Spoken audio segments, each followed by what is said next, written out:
ప్రభుత్వం వచ్చినా కూడా విద్యార్థులకు నాణ్యమైన విద్య ఉద్యోగాలు రావాలని చూస్తున్నాం. మా ప్రభుత్వం అప్పుడు చేయదు.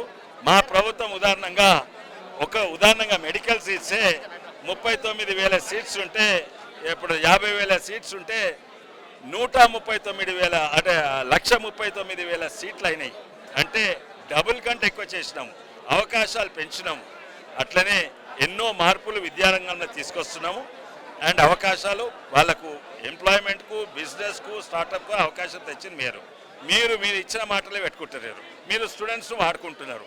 ఇక్కడ దీక్ష వెటర్నియర్ స్టూడెంట్స్ను కానీ ఢిల్లీలో పోయి అంటారు దీక్ష చేసే అధికారం ఉన్నది ప్రజాస్వామ్యంలో. We have the right to protest.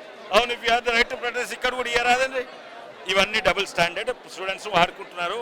ఆ రాహుల్ గాంధీ అండ్ ముఖ్యమంత్రికి ఏంటంటే మీరు రాహుల్ గాంధీ దిక్కు చూడకండి, మీరు కూడా ఆయన నాశనం చేసినట్టు మీరు కూడా నాశనం అవుతుంది. అయితే మీరు తెలంగాణ ప్రజలు తెలంగాణ స్టూడెంట్స్ దిక్కు చూడమంటారు. అయితే సార్ విద్యార్థులను ఎవరైనా ఉన్నత దిశకు తీసుకోవాలని చూస్తారు, కానీ విద్యార్థులపై ఈ ప్రభుత్వం ఎందుకు కక్ష కట్టింది? పైసలు లేవు, డిఫెన్స్ మెకానిజం తప్పులు మావు కావాలని చూపెడుతందుకు. ఈరోజు ఫీజు రీఎంబర్స్మెంట్ పైన ఈ నిరాహార దీక్ష చేస్తున్నారు. అసలు ఎందుకు ఇక్కడ ఉన్నటువంటి రాష్ట్ర ప్రభుత్వం విద్యార్థులను నిర్లక్ష్యం చేస్తుంది? విద్యార్థుల్ని చాలా తక్కువ అంచనా వేస్తున్నారు సార్. విద్యార్థులు అనేది వాళ్ళ దృష్టిలో నథింగ్. వాళ్ళ ఇంట్లో పిల్లలు, మనవళ్ళు, మనవరాళ్ళు వీళ్ళంతానేమో చాలా అల్లారు ముద్దుగా. ఇక్కడ పనికిరాదండి వాళ్ళకి. మన ఇండియన్ స్టడీ పనికిరాదు. ప్రతి ఒక్క నేత, ప్రతి ఒక్క ముఖ్యమంత్రి కానీ ఎవరైనా కూడా వాళ్ళు ఆ దేశాలు వేరే విదేశాలలో చదివిస్తారు. ఎందుకంటే వాళ్ళ దృష్టిలో ఫస్ట్ ఆఫ్ ఆల్ ఏంటంటే మన ఇండియా చదువు ఎందుకు పనికిరాదు, అర్థమవుతుందా? సో వాళ్ళకి ఏంటంటే ఇక్కడ చదువు పనికిరాదు, ఇక్కడ విద్యార్థులు కూడా ఎందుకు పనికిరాని వాళ్ళు. వాళ్ళకి పనికొచ్చే వాళ్ళు ఎవరు? వాళ్ళ ఇంట్లో వాళ్ళు మాత్రమే. వాళ్ళ ముద్దుల మనవళ్ళు, మనవరాళ్ళు, కొడుకులు, వాళ్ళ పిల్లలు, వాళ్ళ వరకు మాత్రమే. వాళ్ళ పక్కన వెనక తిరుగుతుంటారు చూడండి, వాళ్ళ పిల్లలు. అంతేగాని బయట నార్మల్ గా పేద పిల్లలు, మధ్య తరగతి పిల్లలు వాళ్ళు ఉంటారు చూడండి, వాళ్ళు విద్యార్థులు వాళ్ళ దృష్టిలో కానే కాదు. వాళ్ళ దృష్టిలో వాళ్ళు ఒక ఎందుకు పనికిరాని వాళ్ళు, చిల్లవర రోడ్డు మీద తిరిగే వాళ్ళు అన్నట్టుగా మాట్లాడుతున్నారు. ఆఖరికి వాళ్ళకి ఏబిసిడి కూడా రాదు, వాళ్ళు ఎందుకు పనికిరారు, బయటకు వస్తే రౌడీలు, గుండాలు అన్నట్టుగా మాట్లాడుతున్నారు.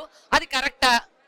అదే మన ఇంట్లో మన పిల్లల్ని మాట్లాడారనుకోండి ఎంత చివుక్కుమంటుంది. అతను ఒక తండ్రి, ఇంట్లో వాళ్ళకి కొడుకులు పిల్లలు ఉంటారు కదా, అదే వాళ్ళని బయట వాళ్ళు అన్నారనుకోండి వాళ్ళకి ఎలా ఉంటుంది?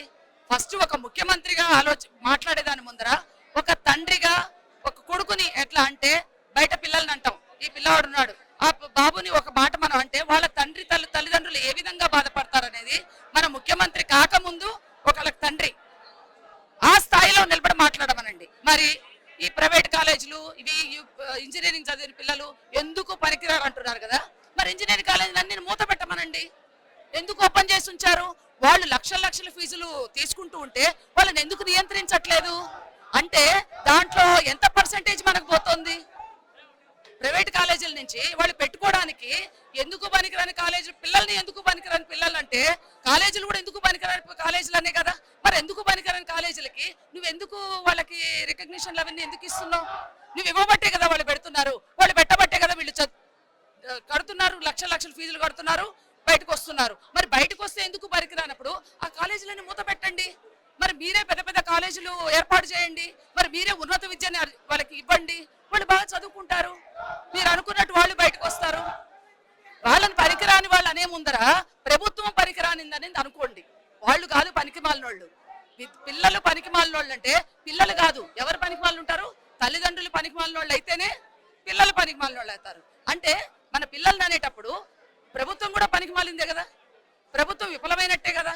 మనం సక్రమైన కాలేజీలు పెట్టలేనప్పుడు మన ప్రభుత్వం విఫలమైనదే కదా. వాళ్ళని అనే ముందర మనల్ని మనం అనుకోవాలి, అంటే వాళ్ళని అనుకోవాలి, అంతే కదండి. అయితే ఇప్పుడు ఒక రాష్ట్రానికి ఎడ్యుకేషన్ మినిస్టర్ లేదు, సీఎంఏ ఎడ్యుకేషన్ మినిస్టర్ కొనసాగుతున్నాడు.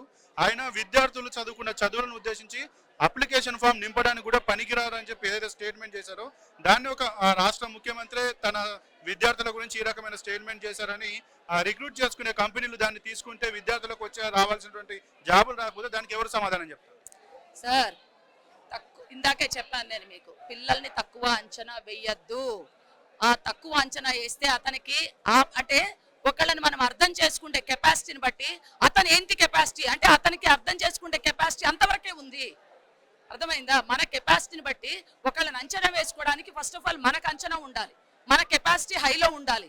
మన కెపాసిటీ హైలో ఉందనుకోండి, అవతలను కూడా మనం అంచనా హైగానే వేసుకుంటాం. సో మన ఆలోచన ధోరణి ఎంతవరకు ఉంది అంతవరకే పరిమితమై ఉన్నది. వాళ్ళని విమర్శించే ముందర మనం ఏ స్థాయిలో ఉన్నాము ఆ స్థాయిని బట్టి అవతలని మనం అంచనా వేసుకోవాలి. సిగ్నేచర్ కూడా చేయలేదు అంటున్నారు కదా, ఈ సిగ్నేచర్లు ఇవన్నీ చేస్తేనే మనం అందరం ఎక్కాం. ఈరోజు ఎక్కిన మెట్టు మర్చిపోతే ఎట్లా? ఇప్పుడు ఇంజనీరింగ్ చదివే పిల్లలకి అందరికీ కూడా ఓటు హక్కు ఉంటుంది.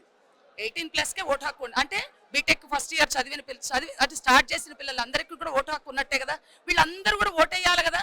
మనం రేపు మళ్ళీ ఇంకొకసారి మేము వస్తామని ధీమాగా చెప్తున్నారు కదా, వీళ్ళంతా ఎలా వేస్తారు? మళ్ళా ముఖ్యమంత్రి ఎలా అవుతారు?